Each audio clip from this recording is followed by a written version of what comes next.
Ladies and gentlemen, welcome to the world of What the Hell Is That? My name is Balil Black, and I will be your guide as you listen to true encounters with creatures, cryptids, and the paranormal as experienced by real eyewitnesses.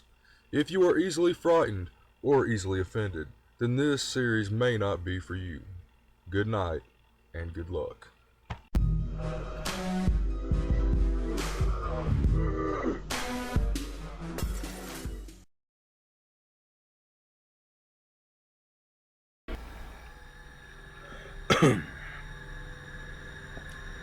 Well, it happened, before the harvest time. They usually start harvesting, I think, near the end of August or September or something like that, out here where I live. And it happened around that time I think right before my 10th birthday, the following year. And I'm 30 now, so not that it matters because I still remember it like it happened yesterday, as cliche as that sounds. And I've told this story only to my nephews as sort of and a few of their friends as sort of a cautionary tale, but I've never really told it in great detail or to anybody closer to my age, for fear of ridicule and humiliation. But I guess it's about time and I might as well, right? I live in a small town, in northeastern Arkansas. Maybe less than an hour, around an hour actually, if that, away from, Memphis itself. Not too far from, from West Memphis, which is in Arkansas, despite the name. And my best friend at the time was I'm not gonna give his name, so just call him Mark or some shit. Him and his two older brothers and their mother lived next door to me and my family for most of my life. His mother still lives next door to the place, but they had a fence around their entire backyard, and they lived right next to us. And there's a gravel road going past our houses and the house on the other side of them that is no longer there. It got burnt down years ago. And across from us on the other side of this gravel road is a field, not a small one either. It's a pretty good sized field. And they use it for all different kinds of crops. There's been rice and beans and cotton and corn, which is what they were growing when this incident occurred. It was probably around almost 5.5 feet tall at the time, the corn was. And on the other side of this field, far on the other side, there's a huge ditch. And when I say ditch, I don't mean like your little roadside ditches. I mean a huge ditch that, like it catches the rainwater and floodwaters and shit. I mean, this town and the area that is in used to be swampland long time ago anyway. So you could imagine some of the way that some of the water would build up and then it'd drain off into this ditch. So the water in the ditch was usually always there. There was always some kind of water in this big ditch, and the ditch goes on for a good long time, and there are several whether they be small or pretty good sized patches of wooded areas all around. In case I forgot to mention, I don't live in town. I live outside city limits. Most people would call it the country. It's kind of rural, but it's not so far out that it's the sticks or the boonies or something.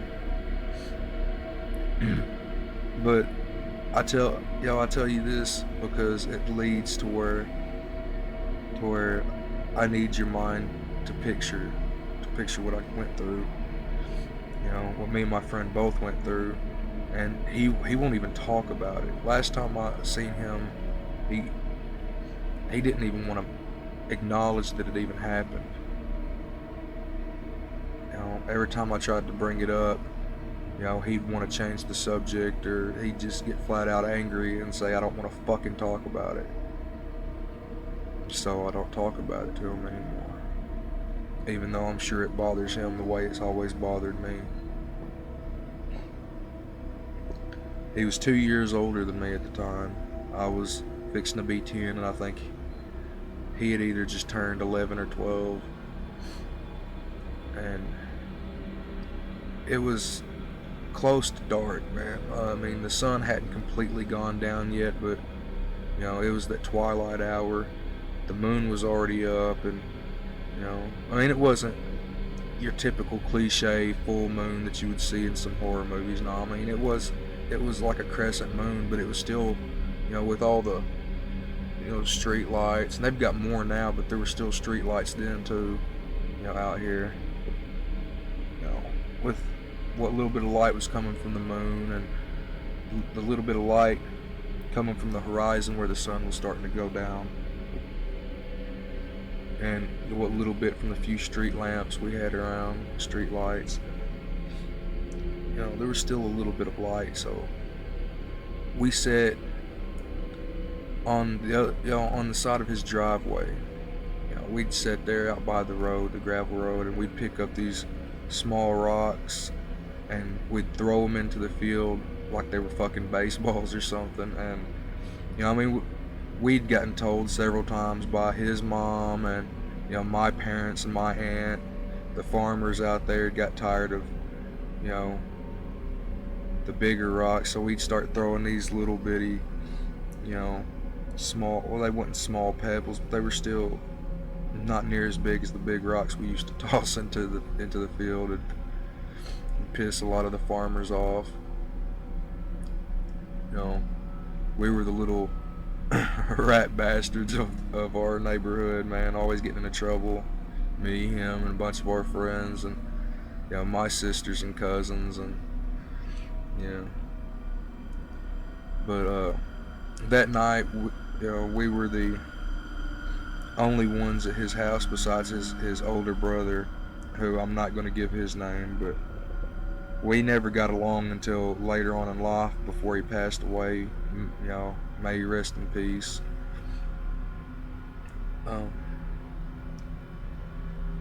We were sitting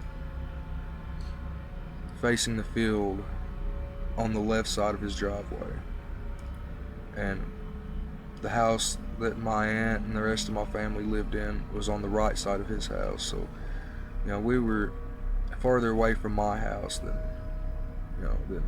we were from the others. We were the only ones out there, and we were sitting on the other side of the ditch, picking up rocks and chucking them and throwing them into the fucking field.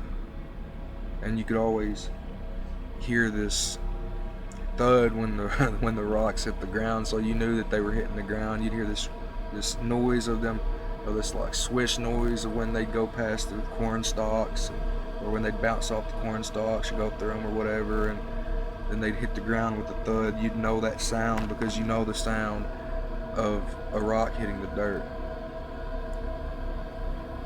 And after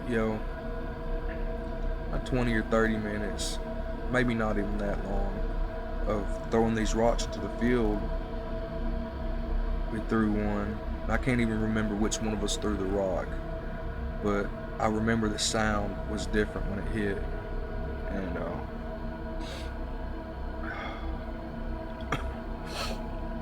I remember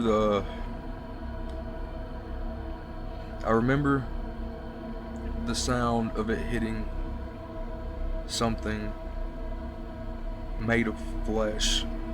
You know, like if you've ever been into a fist fight, you know the sound of, you know, the impact between something and flesh itself. You know, and that's what it sounded like. But whatever it hit, you know, I mean, we didn't know what it was at the time. We didn't see anything. We just knew it sounded different. And whatever it hit had to have been big. You know, like we didn't know it at the time. We hadn't seen it yet. It hadn't, whatever it was, hadn't come out of these fucking corn stalks yet. I guess it was trying to use it as cover, you know, to get around without being seen. And but when it came out, it was, I'm not really sure how to say it. When it came out, I mean, at first we thought it was just this huge, weird, you know, black dog or something, you know, like a big, my first thought was it looked like a wolf or a coyote on steroids. Like, I mean, it was fucking huge. It was big, just on all fours, you know. I mean, I wasn't a big dude back then. I mean, I was still a pretty short kid, you know, but this thing had to have been on all fours about my height. You know, I mean, I couldn't have been more than 4.5 feet tall, and this thing was, I don't know, man. I mean, it had to, on all fours, be bigger than me. You know, I couldn't believe what I was seeing. I mean, the thing looked like it had black fur. It had, you know, pointy, triangular shaped ears on the top of its head, and it looked like little tufts of hair coming off of them. And it had its nose or snout or whatever you want to call it. I mean, it reminded me of a German Shepherd's, only wider, you know, wider and not quite as long, but it's bigger somehow. But its teeth were different. I remember seeing the teeth. I remember the teeth pretty well. I mean, they look like something you wouldn't see on a dog, or a wolf for that matter, or any kind of canine. At least not any kind of canine I've ever seen in my life. They looked almost,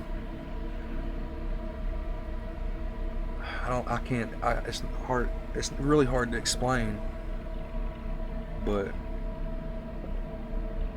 I do remember it looked almost like it was curved, not like a regular tooth of a dog. It looked like it was curved, you know, and hanging out of its mouth, but even with its mouth closed, you could still see them, and they were curved back, and they looked like they were thin but strong at the same time.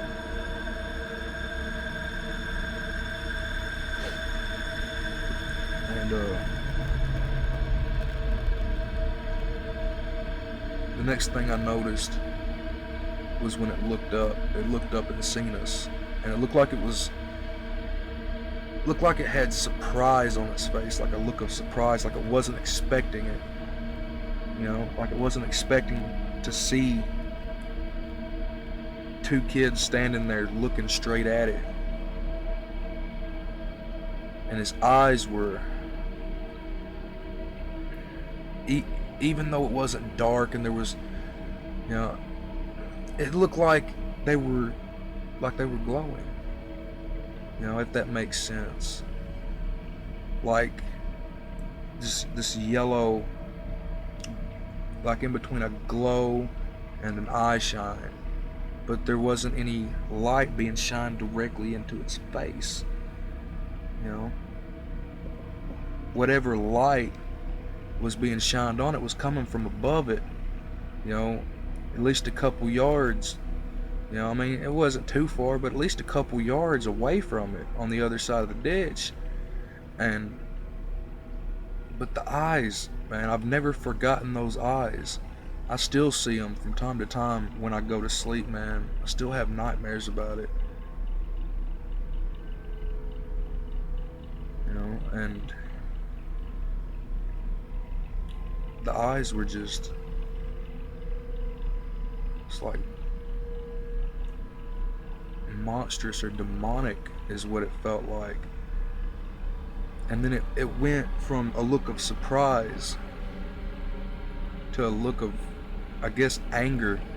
Like it looked like it was pissed off that it had been noticed, you know, that it had been seen.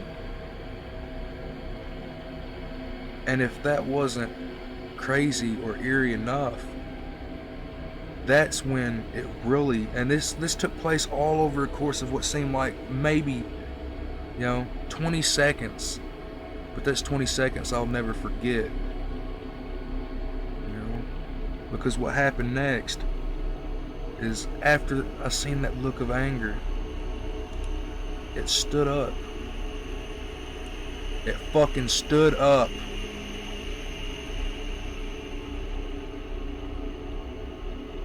And it's hard to describe. It was this popping, cracking sound as it stood up, like the sound of like bones or knuckles popping, only louder. And several of these sounds, and when it stood up, it was so fucking big. I mean, thinking back on it now, it had to have been almost 8 foot tall. Maybe not quite 8 foot, maybe somewhere between 7.5 to 8 foot, but it was close. It had to have been close.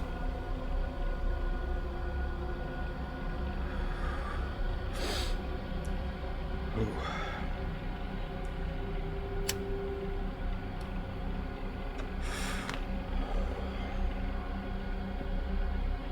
Fucking huge. And at this time I remember looking over to Mark and just seeing the look on his face. He looked like he is white as a fucking ghost. And I knew I had to look the same fucking way. And I looked back at this thing and it took a step forward. Not a big step, it's just a small step, and it stepped off the side, of like the side of this little roadside ditch, and stepped down into the ditch.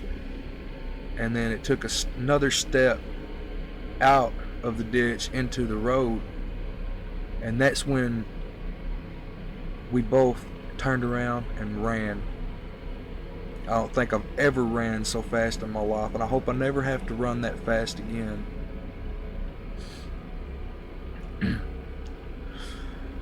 We ran up his driveway, up Mark's driveway, and he cleared, like he dove, because he not only was he older than me, he was a bit taller than me too at the time. We're about the same height now. I'm 6'1", he's probably around 6'1" or 6'2", if that. But at the time he was taller than me, and he dove and he cleared this chain link fence they had all around their backyard. I wasn't so lucky. I had to, I couldn't just dive over the fence because I was short. For when I was a kid, I was short, and had it not been for his brother parking his car close to that fence, almost right up against it, I don't think I would be here today. I really don't. As fast as I could, I jumped and climbed up on the car, and then I dove over the fence. And as I went over the fence, I cut the shit out of my shin. I've still got a scar from it. still to this day. And we made it through the back door of his house, and we closed both of these doors leading onto his back porch and to the inside of the house, and we put whatever we could find in front of the door.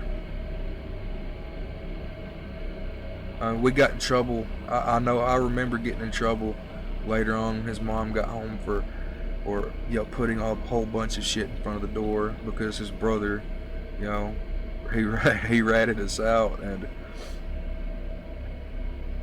but he didn't see what we saw. He never would have understood why we were doing what we were doing. And as kids, we didn't even really know why we were doing what we were doing ourselves. We just knew that we were terrified. We didn't know what this thing was. All we know is it looked like something we'd see in a scary movie,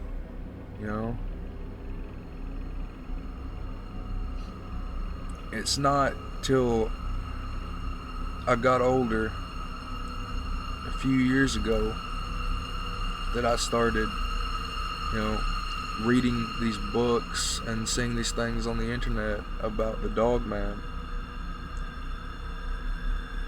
We didn't know what the Dog Man was then. We barely knew what a werewolf was.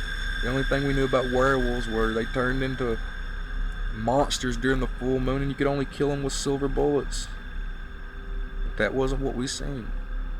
It may have looked like what we seen, but that wasn't what we seen. It couldn't have been, because this thing, there was just something about it. It didn't look like it had ever been a person. At least not a human person.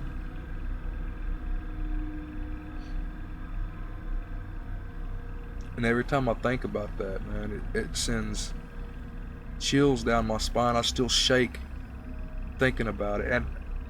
And I'm not a small guy now, okay? Like I said, I'm 6'1". I'll probably weigh about 230 pounds. I mean, I'm not necessarily a small guy, but this thing, even now, would have me for fucking dinner. I know it's capable of that. I think it knows it's capable of that. And I feel sorry for anybody who ever has to, come face to face with one of these things, because I know how it is. I mean, my encounter with this thing is not the only encounter I've had, but it's far, by far,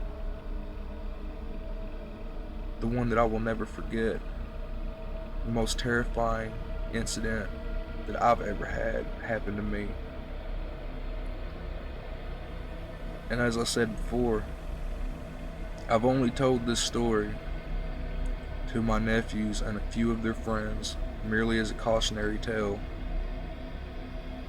because from year to year, not every year but every other year, they still plant corn across the road in that field. And I pray